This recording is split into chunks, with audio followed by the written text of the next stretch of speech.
여러분 안녕하십니까. 절기상 가장 춥다는 소한 바로 오늘이었는데 말이죠. 그래도 생각보다는 조금 덜 추웠다는 거. 진실 추적자 사건 반장 시작합니다. 바로 오늘 출연자 바로 소개해 올리겠습니다. 자, 김하은 아나운서, 박지훈 변호사, 박상희 한국열린사이버대 교수, 양재일 변호사 나오셨습니다. 안녕하세요. 안녕하세요. 사진부터 달립니다.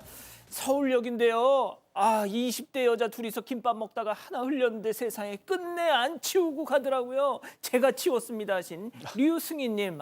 진짜.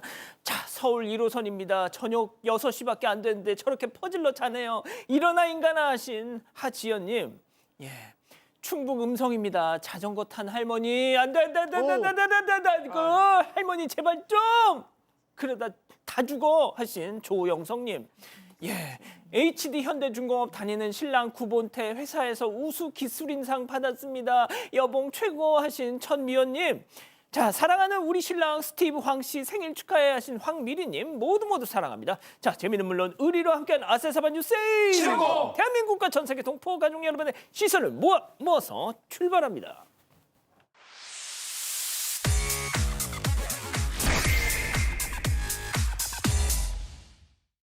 첫 번째 가볼까요? 국민 배우 별이 되답니다. 저 개인적으로는 인생 영화 한 편을 꼽으라고 하면 라디오 스타거든요. 자, 이제 고인이 나오는 영화를 더는 볼 수 없다는 생각을 하니까 참 안타까운데 말이죠. 자, 병상에서 벌떡 일어나길 모두가 바랬었습니다. 네, 모두가 한마음으로 응원했었는데 안타깝게도 국민 배우 안성기 씨가 결국 향년 74세를 일기로 별세했습니다. 지난달 30일 음식물이 목에 걸린 채 쓰러져 입원을 했었는데 6일 만인 오늘 오전 중환자실에서 치료를 받다가 가족들이 지켜보는 가운데 세상을 떠났습니다. 뛰어난 연기력은 물론이고 바른 품행으로 정말 많은 이들의 존경과 사랑을 받았던 배우 안성기 씨죠. 2019년부터 혈액암 투병 생활을 이어오면서 연기 복귀를 준비하다가 2023년에 건강이 좋아졌다, 새 영화로 찾아오겠다 다짐하는 모습을 보여줘서 정말 많은 분들이 또 응원을 하면서 기다렸었는데 그런데 이렇게 안타까운 소식을 전해드리게 됐습니다. 향년 74, 그런데 연기 경력은 69년. 그러니 인생 자체가 연기였다, 이렇게 말할 수 있을 것 같습니다. 정말 영화계의 역사 같은 존재입니다. 안성기 씨는 5살이었던 1957년 김기영 감독의 황혼열차의 아역 배우로 출연을 했습니다. 그 후에 만다라, 투캅스, 인정사정 볼 것 없다, 실미도, 라디오스타 등 정말 많은 히트작을 낳았고요. 69년간 총 170편이 넘는 영화에 출연했습니다. 국내 각종 영화제에서 나무주연상과 연기상 등 40여 차례 수상을 했고요. 1980년대, 90년대, 2000년대, 2010년대에 걸쳐서 주연상을 받은 배우는 안성기 씨가 유일하다고 합니다.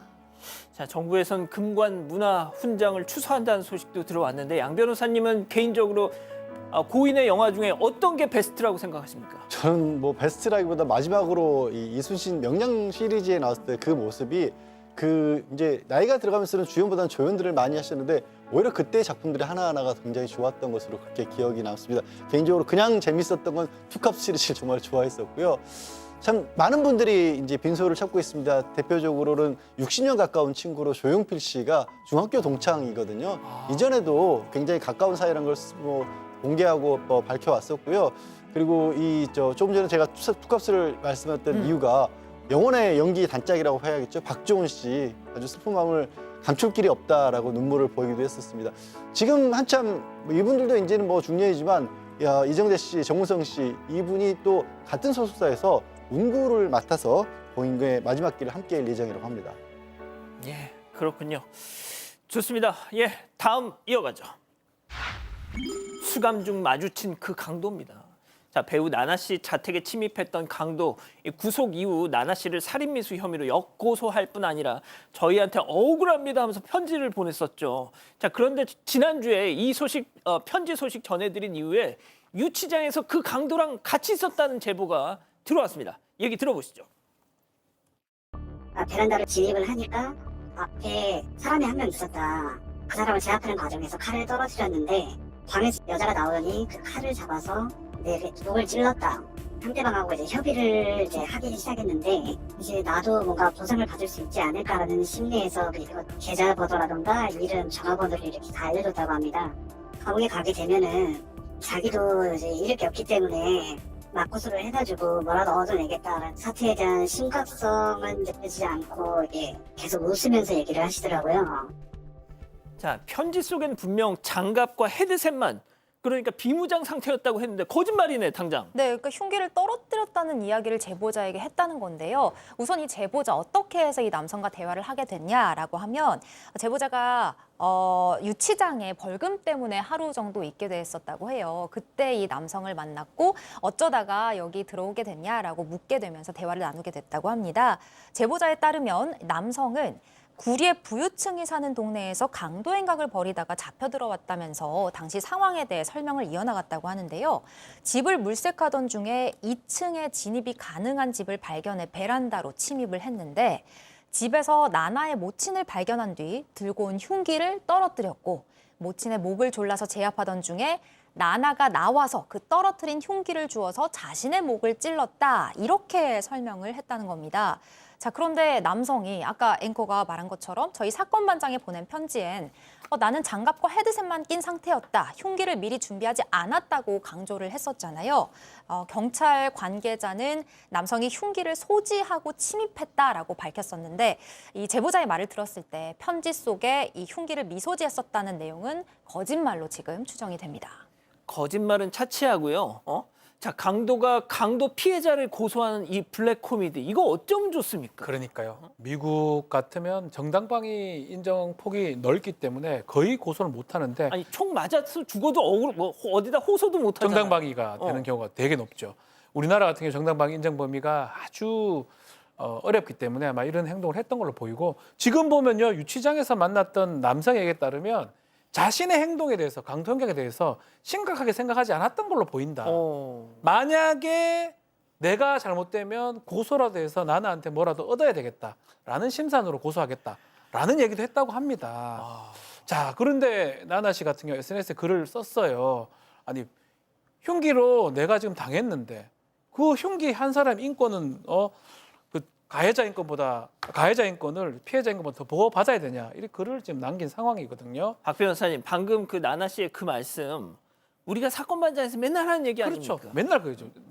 가해자는 얼굴도 가려주고 이름도 공개하지 않고 뭐 뭐든 그렇거든요.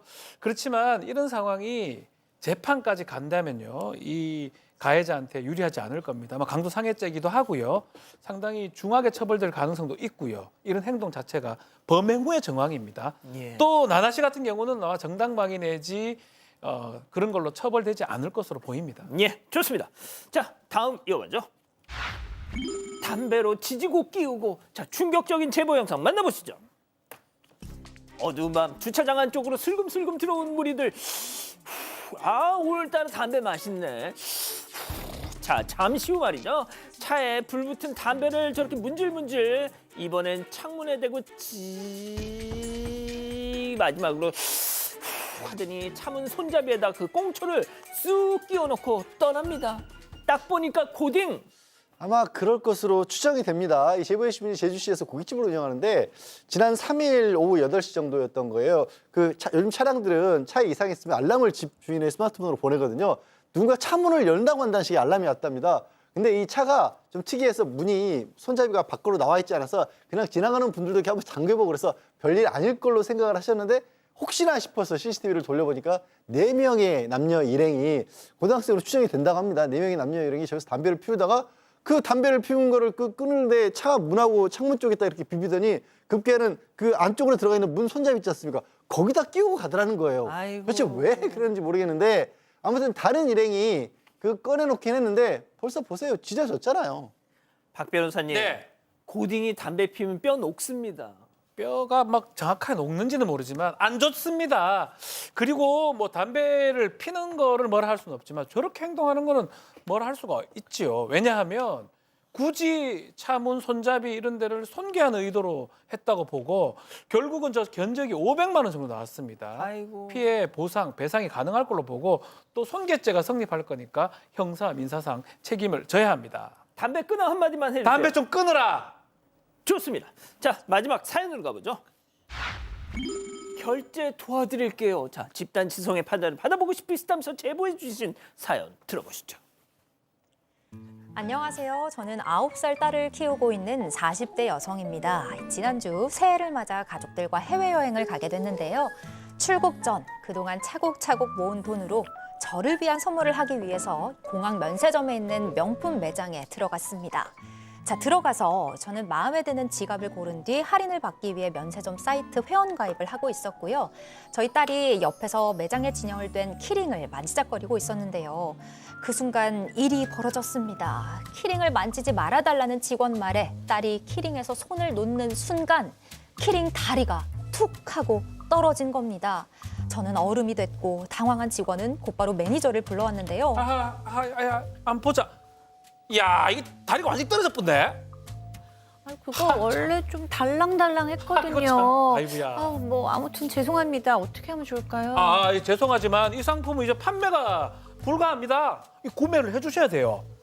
이거 다리 이거 실로 된 부분 참. 하나 떨어진 건데 그냥 좀 AS로 어떻게 좀 처리 안 될까요? 그런 식의 처리가 불가능해요. 죄송하지만 이거 얼마 안 해요. 90만 원 계산 제가 도와드릴게요. 아까 고르신 지갑도 같이 하실래요? 키링 어때요? 하나가 90만 원이에요? 저는 지갑은 못하죠. 사세요. 울며 겨자 먹기로 예정에도 없는 키링을 구매한 뒤 다시 비행기에 올랐는데요. 물론 저희 아이가 잘못한 건 인정하지만 이런 식의 대응이 맞나 좀 억울하더라고요. 제 딸 말고 이미 다른 사람들도 수없이 만진 진열용 상품이잖아요. 정말 이걸 제값 주고 사는 게 맞을까요? 자, 기다리고 기다리셨던 부처 핸즈업 타임 6천여 분의 우리 가족 여러분들 채팅창에 OX로 함께 참여해 보시죠. 먼저 사연자 엄마입니다. 우리 하은이가 잘했다는 건 아니지만 솔직히 명품이 뭐 이래요. 조금 만졌다고 툭 끊어지면 다이소에서 파는 거랑 뭐가 달라. 명품답게 좀 엘레강스한 솔루션 없나요? 동그라미. 좋습니다. 자, 다음 매니저예요. 아니 고객님, 줄 끊어진 명품 키링 수선해서 다시 팔면 그게 어디 명품입니까? 저희는 브랜드 밸류를 지키기 위해서 지극히 엘레강스하게 대처하는 겁니다. 책임지세요, X. 양 변호사님 오늘 좋습니다. 아니 이거. 일단 90만 원짜리 키링이라는데 저는 1차 충격을 받았고요. 글쎄요, 이게 키링이라는 게 애초에 바깥에 이렇게 달고 다니게 만든 거 아닌가요? 손이 들고 다니거나. 그러니까 집에 고이 모셔놓은 진열용으로 키링 사는 사람 없잖아요. 그런데 어떤 행동이 있었는지 좀 밝혀봐야겠지만 그게 만진 것만으로 9살짜리가 만진 것만으로 떨어졌다는 건 저 아이의 잘못으로 보기에는 뭔가 제품에 하자가 있을 가능성이 있어 보이거든요. 저는 이거를 청구를 하려면 저 아이 때문에 저기에 망가졌다는 것까지 이 매장 측에서 조금 더 입증을 해야 될 것 같습니다. 교수님. 네, 저는 저 아이 때문에 떨어져서 깨뜨렸다고 만약에 해도 이거는 이렇게 제값을 다 받는 건 너무 융통성이 없다고 생각해요. 동네 가게에서도 애가 이랬을 경우에는 엄마가 다른 거를 사시거나 그러면 이제 그냥 뭐 봐주신다던가 아니면 아주 싸게 해주신다던가. 그런데 이 명품이라는 것도 이 로고를 달고 나왔을 때 비싼 거지 무슨 원가가 90만 원이나 되나요? 키링에? 그러니까 원가만 받으신다던가 아니면 다른 걸 사면 요거는 이제 다시 좀 AS를 좀 하신다던가 융통성을 발휘했어야 된다고 생각합니다. 박 변호사님. 근데 아이가 손이 센 것 같아요.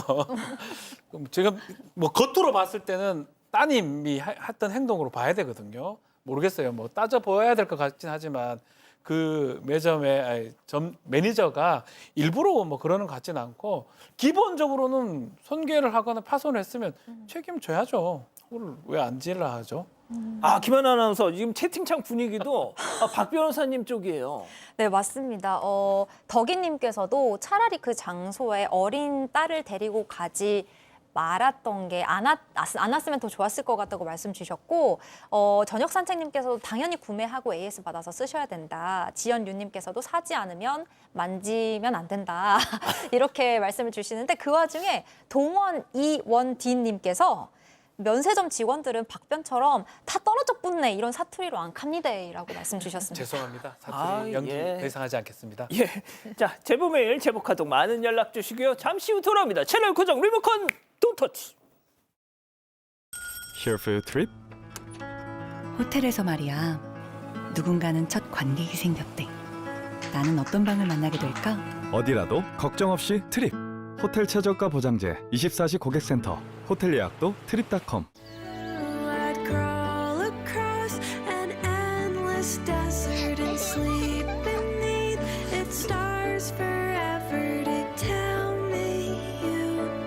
Life on Sealy. 매물 어디에 올려야 합니까? 중개사님, 가장 많이 하는 곳에 올리셔야죠. 가장 좋아하는 곳은요? 가장 자주 쓰는 곳. 셋 중 어디에? 셋 다 다방. 다방으로 결정. 부동산 중개, 다방 하나로 끝. 다방. 관리요? 전기 분해수가 3단계로 살균하고 풍성하고 상쾌한 허브향 버블까지 1등의 관리는 다르다. 코에이 룰루비데.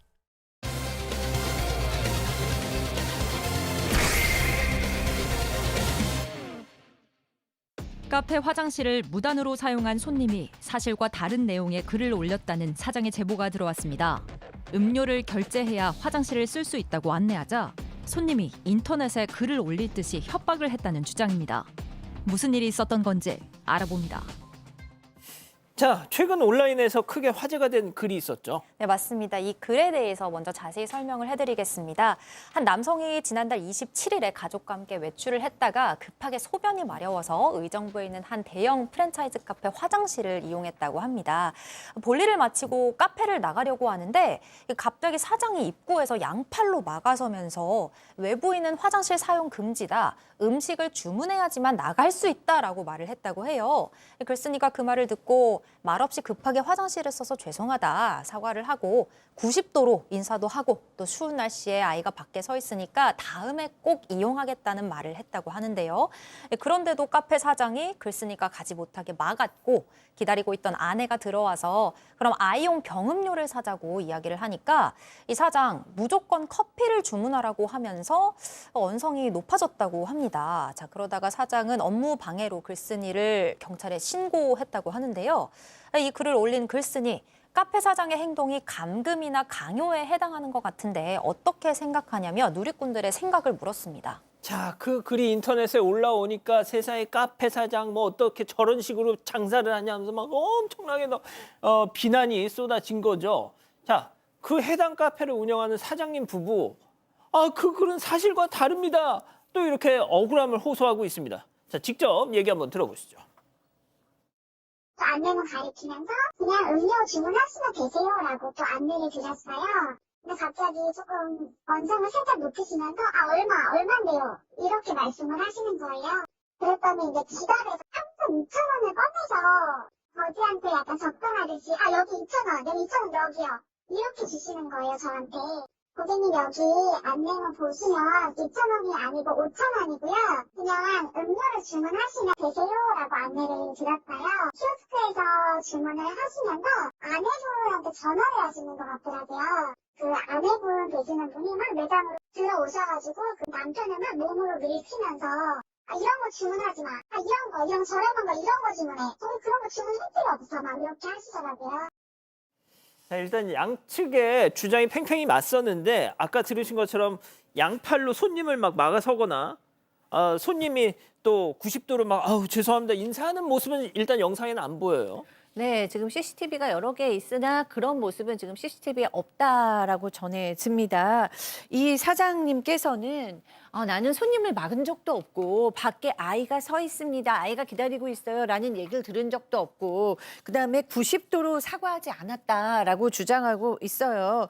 그냥 손님이 화장실만 갔다가 그냥 쓱 나가는 것 같아서 안내문을 손으로 가리키면서 화장실만 이용하는 건 안 됩니다. 주문 부탁드립니다. 라고 얘기를 했대요. 근데 그 안내문에 이런 손님들이 많다 보니까 공중 화장실 아님, 결제 후 이용, 손님 외출입 금지, 고객님의 편안한 휴식을 위해 외부인 출입을 금합니다. 화장실 이용요금 5,000원, 적발 시 스낵 물키즈 음료로는 결제 안 돼. 뭐 이런 내용들이 쫙 적혀 있었어요. 이 사장님께서는 아니 주문을 먼저 했으면 화장실 이용은 아무 문제가 없었다. 근데 이분은 무단으로 사용했기 때문에 안내를 한 것이다라고 얘기했어요. 근데 이렇게 안내를 하니까 그 손님이 네, 알았어. 네, 다음에 할게요. 이런 식으로 이렇게 쓱 나가려고 하시더라는 거예요. 그래서 다시 한번 내용을 설명했대요. 그랬더니 언성을 좀 살짝 높이면서 얼마인데요? 라고 물어보시더니 갑자기 지갑에서 2,000원을 꺼냈다고 합니다. 그래서 아니 그게 아니라 안내문을 다시 한번 그 내용을 설명해 드렸더니 손님의 태도가 마치 무슨 거지한테 적선하는 것처럼 이렇게 2,000원을 막 주려는 것 같이 느껴지셨다고 합니다. 물론 이것도 이제 사장님의 그냥 감이죠. 주장이고. 자, 박 변호사님 예. 근데 또 이럴 수 있어요. 아이고 그 화장실 좀 쓸 수도 있지. 그거 참 야박하네. 자, 그런데 이제 사장님은 또 얘기를 들어보니까 네. 이런 또 이유가 있더라고요. 이유가 있습니다. 이 사장님이 이 가게 카페죠. 16년간 운영을 했고요. 10년 동안 별의별 일이 다 있었다고 해요. 정말 이게 좀 번화가 쪽이라 보니까 사람들이 많이 와서 화장실 바닥에 볼일 그냥 보고 나가는 사람도 있고, 아이고. 휴지를 또 훔쳐가는 사람도 있고, 별의별 사람이 다 있으니까 이게 사실 좀 고통을 많이 겪었던 것 같아요. 고객님들도 다른 고객님들이 좀 그렇죠. 불편을 겪잖아요. 그래서 사실은 사장님 말씀에 따르면 무단으로 좀 이행한 사람들을 안내문이 없다고 화를 낸 적이 좀 많아서 그래서 사실은 안내문을 붙이기 시작했다라고 하고요. 뭐 사장님 주장이긴 한데 하루에 한 3명 정도 저렇게 쓰면 그 16년이면 1만 명 넘는다 이렇게 말씀을 하시긴 하더라고. 뭐 그 정도 되겠습니까만은 어쨌든 간에 스트레스를 많이 받고 있다고 하고 2022년부터 안내문을 이렇게 붙이기 시작했다고 합니다. 근데 이번에 좀 영상을 봐서 알겠지만 키오스크로 음료수 주문을 하면서 키즈 음료로 또 바꾸려고 해가지고 뭐 이제 말을 좀 했고 결국은 3,000원 이상 되는 따뜻한 아메리카노 음료를 주문했다고 합니다. 예, 뭐 그 손님 3,200원짜리 아메리카노 샀어요. 자, 그런데 이 손님 부부는 카페 안에서 또 2라운드를 좀 이어갔다고 하는데 이런 얘기를 했다는 거죠. 체크포인트 짚어보죠. 인터넷 무서운 줄 모르네? 자, 사장님이 경찰에 신고를 했고요. 그 이후 상황부터 녹음이 됐습니다. 직접 들어보시죠.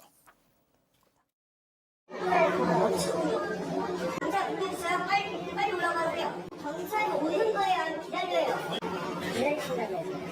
오고 있어요.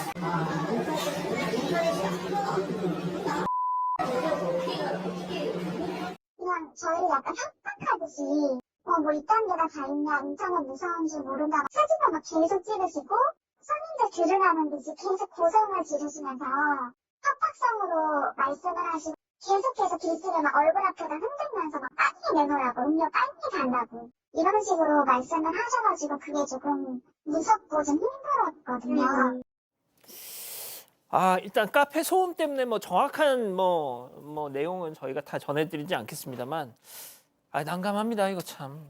굉장히 무서운 얘기들, 카페 사장님 입장에서 무서운 얘기들을 쏟아냈다라고 합니다. 뭐 이딴 데가 있냐, 이런 식으로 장사를 하냐, 뭐 본사에서 이렇게 가르쳤느냐, 인터넷이 하나도 안 무서운 거 보네, 의정부 시민들을 무시하는 것 같다, 이런 얘기들을 계속해서 쏟아냈고 결국에는 음료를 주문을 하고 나서 그 3,200원짜리 그 커피를 주문했지 않습니까? 그 주문해놓고 카페 바깥으로 와서 밖에서 카페 사진을 찍었답니다. 그리고 1분도 안 돼서 들어와서는 영수증 찍은 거 그걸 흔들면서 왜 주문했는데 왜 안 나오냐, 빨리 달라, 막 이렇게 소리를 질렀다는 거예요. 근데 카페니까 다른 손님들 있을 거 아니에요. 일부러 그렇게 소란을 피우는 것 같아서 결국에는 사장님이 경찰을 불렀고요. 사장님도 이 정도 가지고 무슨 형사처벌을 되거나 이럴 거를 기대하고 한 건 아니고요. 제발 그 상황을 좀 중재해서 상황이 끝나기를 바라는 마음에서 신고를 하셨다고 합니다. 자, 그럼 경찰이 와서 뭐 진정이 됐다는 말씀이네요, 교수님. 네, 그렇습니다. 일단은 출동할 경찰은 양쪽의 이야기를 다 청취했어요. 그리고 카페 주차장에서 손님 부부와 얘기를 나눴습니다. 그다음에 안에 들어와서 이 사장님께 그냥 돌려보내도 되는 거죠? 라고 얘기하셨대요. 그래서 사장님도 그냥 중재를 요청한 겁니다. 그냥 보내셔도 됩니다. 라고 얘기를 했대요. 그리고 그 손님의 음료수가 나와서 경찰에게 전달을 했다고 합니다. 그리고 그 손님 부부는 카페를 떠났대요. 근데 좀 황당했던 거는 나중에 CCTV를 확인해 보니까 카페 후문 쪽에서 경찰과 남성 손님이 얘기하는 그 순간 이 여성은 또 다른 손님들한테 막 하소연을 하듯이 이 얘기를 하고 있었대요. 그걸 보니까 또 황당했다고 하십니다. 예, 뭐 이런 사안은 워낙 양측의 입장이 뭐 서로 이렇게 팽팽히 맞서서 저희도 좀 그렇습니다. 그렇지만 이제 글을 이제 올린 것을 나중에 확인했다고 하고요. 그때부터 깜짝 놀랐다고 합니다. 마녀사냥 당하는 거 아니냐. CCTV 확인해 보니까 뭐 손 벌리고 이런 부분은 없었다라고 생각을 하고 있고요. 지금 손님이 강요죄 얘기를 했다고 하는데 뭐 이걸 만약에 고소까지 갔다 그러면 오히려 손님 입장에서는 무고나 업무방해죄 이런 게 성립할 수는 있어요. 뭐 법률적 얘기긴 합니다. 뭐 그냥 끝날 수도 있지만 뭐 서로 만약에 고소를 하거나 신고를 한다 그러면 서로 범죄 부분이 따져질 가능성도 있기 때문에 그 부분도 좀 알아야 될 것 같습니다. 예, 뭐 지금이라도 양측이 조금 오해를 풀고 화해하셨으면 좋겠습니다. 자, 별별 상담소 이어갑니다.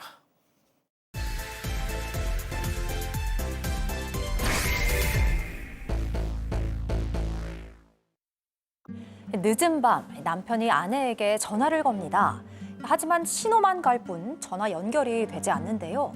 불안해진 남편은 곧장 집으로 향합니다. 그런데 방 안엔 어린 두 자녀만 잠들어 있고 아내는 어디에도 보이지 않는데요. 한밤중 아무 말도 없이 사라진 아내. 도대체 무슨 일이 있었던 걸까요? 자, 자꾸만 사라지는 아내를 둔 사반 가족분의 제보네요. 네, 오늘의 제보자는 30대 남성으로 10년 전에 3살 연상인 아내를 만났습니다. 그때 이 아내는 남자친구 사람도 많고 그다음에 술자리도 많은 아주 그냥 인싸 성격이었어요.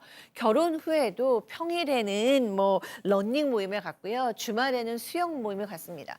근데 한 2년 정도 전에 이 남편이 지방으로 발령이 나서 주말 부부가 됐어요. 그런데 이 아내가 어느 날 여보 나 1박 2일로 그 수영 모임 언니들하고 제주도 좀 갔다 올게라고 얘기를 했어요. 그래서 뭐 다녀오라고 했습니다. 그런데 여행 기간 동안 아내가 계속 사진을 보냈어요. 지금 밥 먹는다, 어디에 놀러 왔다 이렇게 사진을 꾸준히 보냈다고 합니다. 그런데 그 사진들이 조금 이상한 거예요. 왜냐하면 화질이 좀 너무 떨어지고 어떤 사진은 가장자리에 흰색 테두리가 이렇게 그냥 바로바로 보냈다고는 좀 이상한 테두리가 있었다는 거예요.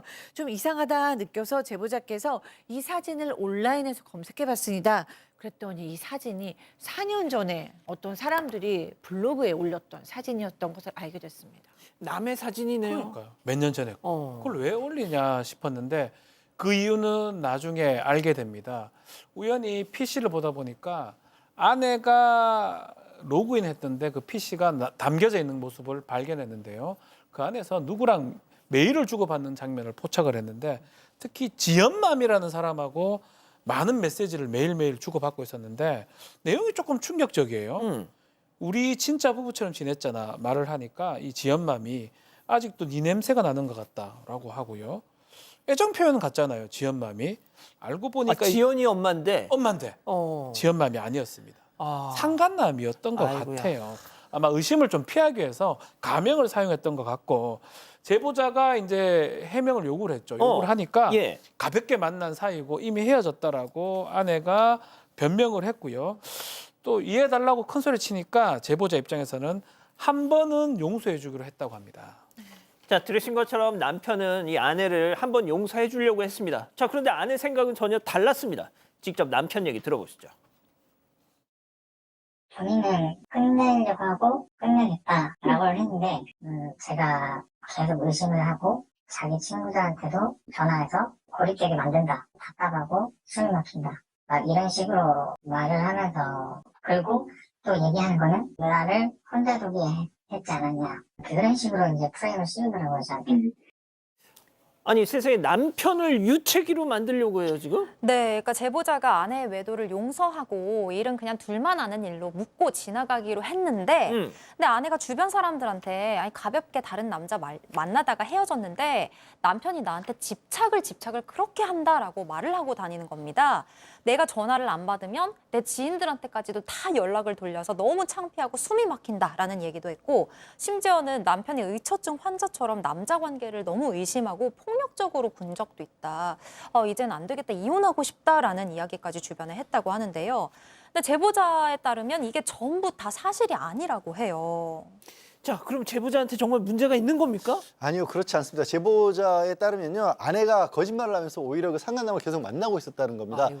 아까 들으신 것처럼 주말 부부였다고 했잖아요. 예. 어느 날 밤에 전화를 했더니 전화를 안 받는 거예요. 그래서 뭔가 이상하다 싶어서 집으로 그 밤중에 갔답니다. 새벽 1시에 집에 도착해서 보니까 8살, 6살인 두 아들만 집에서 자고 있었다라고 해요. 동네를 빙빙빙빙 돌다 보니까 예. 아내의 차량을 한 모텔 앞에서 발견을 했고요. 거기서 이제 나 지금 네 차 앞에 있다라고 문자를 보냈더니 그래서 한 30분 정도 있다가 나왔답니다. 모텔에서. 그러면서 그 상간남하고 잠깐 할 말이 있어서 만났던 거 한 10분 정도 얘기만 한 거다. 서로 좋게 끝내기 위해 아름다운 이별을 한 것이다. 이렇게 얘기를 하더랍니다. 지연맘하고 서로 좋게 끝내기 위해서 아름다운 이별이었어. 정말 그랬을까요? 남편분 얘기 이어서 들어보시죠. 그날 아름다운 이별을 하러 간다 우스갯소리로도 저한테 말을 하더라고요. 그럴 때 진짜 뭐지 싶었던 것도 있고, 이거를 할 때마다 너 그러면은 나는 너랑 정말 이혼할 거다, 만약에 한간장 수용해서 위자료를 내야 되면 내가 대신 내줄 거다, 이렇게 말했어요. 그래서 저는 참고 있다가 버티고 있다가 안 되겠다 싶어서 이제 어떻게 됐다는 겁니까? 그러니까 상간남을 택한 거예요. 이 아내가. 제보자가 아파트 출입 기록을 확인해 봤더니 상간남의 차가 수시로 드나든 정황이 포착이 됐고요. 정말 충격적이게도 두 아들도 이 상간남의 존재를 알고 있었습니다. 근데 제보자를 가장 분노하게 만든 점은 상간남의 직업이 또 어린 아이들을 가르치는 교사였다고 합니다. 결국 제보자 아내에게 관계를 정리하지 않았으니까 상간자 소송하겠다 이렇게 선포를 했는데, 아내는 그러면 내가 죽는다 반대를 했고, 그럼에도 제보자가 뜻을 굽히지 않자 이번엔 이렇게 나옵니다. 어차피 상간자 소송해도 위자료 내가 다 물어줄 거다. 결국 네 돈으로 갚게 되는 거다. 박 변호사님, 네. 제보자가 현재 이 남편분이 협박을 받고 있다고요? 자, 과거 일을 꺼내들면서 오히려 이 여자가 남편한테 이혼을 요구하는 것 같습니다. 실제로 예전에 한번 이제 동료하고 여자 동창 결혼식 앞두고 청첩장 밖에서 여러 사람 만난 적이 있는데, 이때를 갖고 당신도 여사친 만나서 연락한 거 아니냐라고 따졌다고요. 여사친, 예. 동창. 그 이후에 그 동료하고 주고받은 카톡, 통화, 이것도 불륜이다라고 주장을 했다고 하고요. 또 한 번은 일부러 막 말다툼하게 만들어가지고 녹음을 시도를 했다고 해요. 그러다가 제보자한테 걸린 적도 있다고 합니다. 그럼에도 불구하고 6살, 8살 두 아들 때문에 이혼 결정을 자꾸 미뤘다고 합니다. 저 테이블 밑으로 녹음 탁 하는 거 보십시오. 양 변호사님, 상간자 소송해. 위자료 물어줄게. 그거 내 돈으로 물어줄 건데 그거 어차피 네 돈이잖아. 아우, 이거 너무 진짜 충격적인 얘기 아닙니까? 그런 것까지 아는 걸 보니까 아마도 뭐 상담을 좀 받든지 했던 모양입니다. 지금의 아내가. 그리고 이 상황에서 이제 지금 아들들 때문에 망설인다고 하시면, 제가 보기에는 상대방의 아내는 이혼을 하는 걸 좀 단정적으로 원하고 있는 것처럼 보이거든요. 그러면 이 상황에서 계속 질질부진 끌려가다가 보면 오히려 상황을 더 나쁘게만 만들 수 있어요.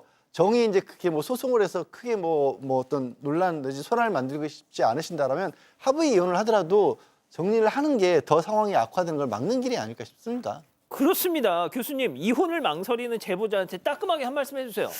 네, 사실 이제 이렇게 해서 이혼을 연장하는 건 고통을 연장하는 것밖에 안 되는 상황이거든요. 왜냐하면 용서를 한다는 것은 저쪽 반대쪽에서 어떤 회복의 조건이 있을 때 용서를 하는 건데, 저 부인 쪽에서는 전혀 노력을 할 의지도 없고 노력을 하지도 않고 계속 핑계만 대고 가해자인데 계속 피해자인 척하고 있고 애들을 팔고 있잖아요. 그래서 뭐 오늘 제보자께서 마음이 괴로우신 거는 너무 충분히 이해가 됩니다. 마음에 이제 뭐 정도 남아 있으실 수 있고 아이들 때문에도 상처를 받으실 수 있는데, 이렇게 자꾸만 두려움을 현실을 직시를 못하셔서 하면 결국에는 나중에 현실을 직시해야 될 때가 올 때 더 큰 고통을 받으실 수밖에 없고 아이들한테도 더 고통이 될 수밖에 없을 것 같아요. 그래서 괴로우시겠지만 지금 현실을 제대로 보셔야 되지 않을까 하는 생각이 듭니다. 야, 상간 위자료 내가 다 물어줄 거다. 근데 그거 결국 네 돈이잖아. 와, 이거 너무 충격적입니다. 자, 별별 상담소 정리하고요. 글로벌 픽 이어갑니다.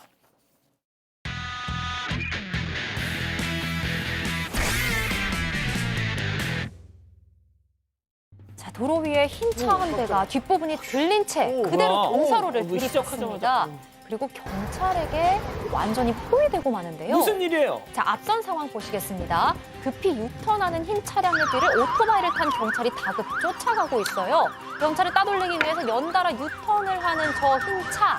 계속해서 속도를 높여서 도로를 질주했고 경찰도 빠르게 추격을 이어갑니다. 자, 기나긴 추격전은 흰 차량이 급브레이크를 밟는 순간 그대로 경사로를 들이받게 되면서 마침표를 찍었는데요. 운전자는 황급히 차량에서 내려서 달아나려고 했지만 끝내 경찰에게 붙잡히고 말았습니다. 왜 저랬을까? 자, 검문을 위해 정차하라는 경찰의 지시를 따르지 않고 도주를 한 건데요. 차량 안에서 흉기와 마약이 발견이 됐다고 합니다. 다음 이어갑니다. 한 남성이 전봇대에 매달려서 영차 힘겹게 올라갑니다. 사람들은 위를 올려다본 채 시선을 떼지 못하는데요. 이들의 시선이 집중된 이유는 바로 전선 위로 올라간 남성 때문이었습니다. 왜 저래 또? 남성은 마치 타잔으로 된 듯 전선을 붙잡고 요리조리 위험천만한 기행을 이어가는데요. 전선을 잡고 휙휙휙 계속해서 앞으로 나아간 남성을 시민이 구조해 보려고 했지만 실패를 합니다. 결국 구조대가 출동을 하는데요. 마침내 전선 위에 있던 남성을 무사히 내려놓는 데 성공합니다. 아, 대체 왜? 네, 남성의 돌발 행동으로 인해서 해당 거리 일대는 정전 사태가 발생했습니다. 선 넘은 기행을 벌인 값은 앞으로 톡톡히 치러야겠습니다. 절대 안 된다는 거 다음 이어갑니다. 뒤에 여성을 태운 오토바이가 부르릉 출발하는 순간 곧장 멈춰 섭니다. 왜요? 운전자는 뒤에 탄 여성을 휙 밀쳐내는데요. 왜? 앞선 상황을 다시 싸웠나? 보겠습니다. 오토바이는 신호에 걸려서 잠시 정차를 하고 있는데요. 뭐 흘렸다. 그 과정에서 물건을 떨어뜨린 여성은 후다닥 오토바이에서 내려서 떨어진 물건을 챙깁니다. 그 순간 여성이 탔던 오토바이가 살짝 앞으로 이동하고 그 자리를 다른 오토바이가 차지하게 되는데요. 여성은 아무것도 모른 채 생판 모르는 남의 오토바이를 그대로 올라타고 맙니다. 아니 왜 하필 그때 나와 또? 어리둥절한 얼굴로 도로에 야, 덩그러니 노래가! 홀로 남겨진 모습이 어쩐지 좀 짠하죠. 아유, 양 혼자 가면 변호사님 어떡해. 짧게 한마디. 아니 앞에 남자친구인지 뭔지 모르지 혼자 가면 어떡해. 그러니까 예, 사랑하는 사건 반장 가족 여러분, 저희는 내일도 4750 저녁 7시 50분에 다시 옵니다. 안녕히 계십시오.